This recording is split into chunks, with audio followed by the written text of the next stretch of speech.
I drove the Nissan Leaf. Here's what I love and here's what I hate about it.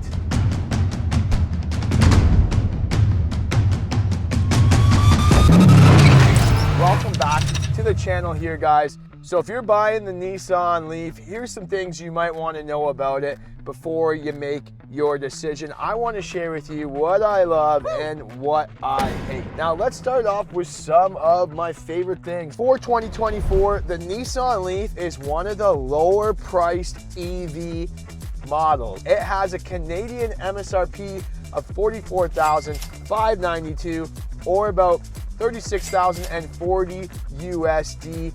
That's for the 2024 models. That's without any dealership discounts, without any government subsidies or rebates that you can get for being an EV. So if you're looking to buy an EV without breaking the bank, the Leaf has always been in one of the lower priced classes. What I love the most about having an EV is the low cost of ownership. It certainly was nice not having to go to the gas station, stop and get gas, get that little delay, and obviously not paying for gas. Now, everyone's situation is a little different. I work about 10 kilometers from my house and there's a charging station at my work. So all I would have to do is drive home, do my things at home, and then the next morning I would drive to work and charge it. For the little driving I'd be doing in the evening, I always had enough range. Now, where the situation changed is on the weekends. If I was doing a day trip or a longer trip over the weekend, 100 kilometers on the Saturday and then 100 kilometers back on the Sunday, I would have to charge it either at home or wherever I was, which is somewhat cumbersome, a little bit of a pain. Here's a quick comment answering your questions. Kevin Monet 1460 commented on our Nissan Ariya video. It comes to a 5-mile-an-hour crawl. It does not stop like the e-pedal in the Leaf. So that's a great comment. Thank you so much for all your knowledge about the Nissans, Kevin. Greatly appreciate it. This e-pedal in the Leaf will come to a complete stop versus the Nissan Ariya where it only just comes to a little crawl and you still have to apply the brakes. See, now I'm using the e-pedal and here it is, boom, coming to a complete stop. So this one boasts a 342 kilometer range and you can charge it from 0 to 80% in about 40 minutes. So that's not too bad, but here's one of the things that I hate about the car. You don't get that exact range that it's rated at. You'll never get the 342 kilometers on a full charge. Once you start using things like the air conditioner, you start using the radio, you're driving without the e-pedal. When it starts off and it tells you 300 kilometers to a dead battery, once I go about 60 kilometers, it drops down to about 200 kilometers. So really you're getting like 200 to 250 kilometers per charge. That's one thing that I don't like. One of my favorite things also is the car is incredibly quiet. However, it can be a double-edged sword here. So it's great that it's quiet, but the negative thing is often like pedestrians or other cars don't even know you're coming. Like you could be waiting for people to cross the sidewalk and they don't even see you there. They don't even hear you there. Other cars don't hear you on the road. It's silent if he keeps it under 5 miles per hour.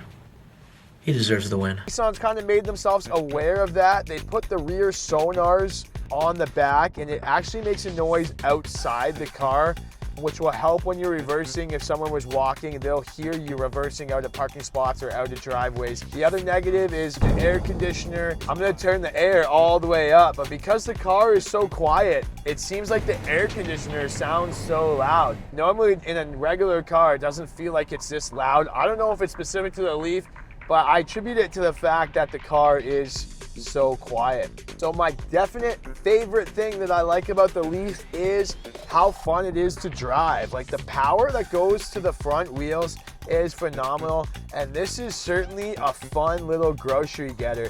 I love how you can just zip in and out of parking spots, put it in reverse right away. You can slap it and drive so fast and instantly take off, and you can accelerate. Like for a small hatchback, it does accelerate like a rocket. It's great for zipping in and around the city. That's what this car is perfect for.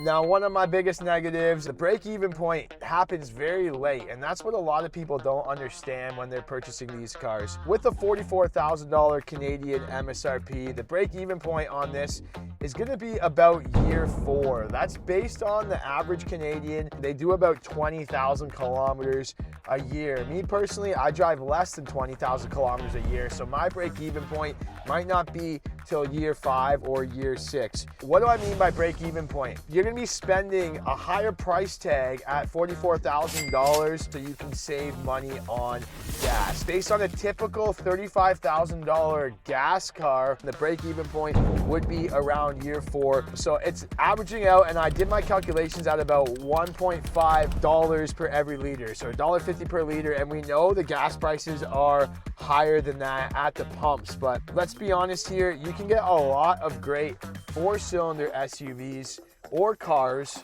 that are $35,000 or less. Probably wouldn't even spend $35,000. I would try to find something cheaper.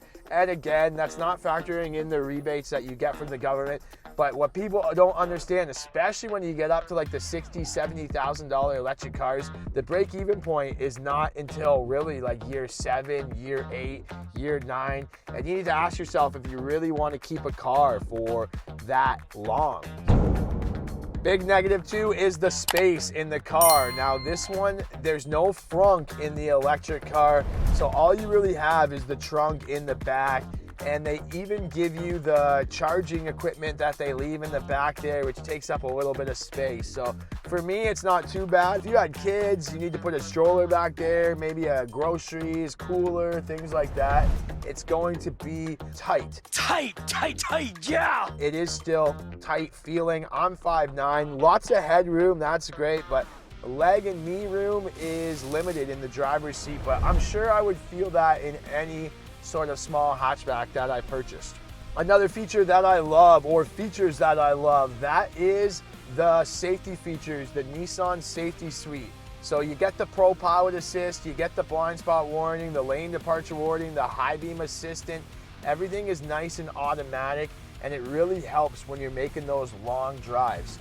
Now, we done a full POV test drive of me testing all those features out and going through using the Nissan e-pedal, the Pro Pilot Assist, the intelligent cruise control. So stay tuned for that, guys, next week. So based on driving this car and my positives and negatives, I'm gonna let you know if this is a flex or a next. Flex being, would I buy this car, or next, would I pass and check out the next vehicle?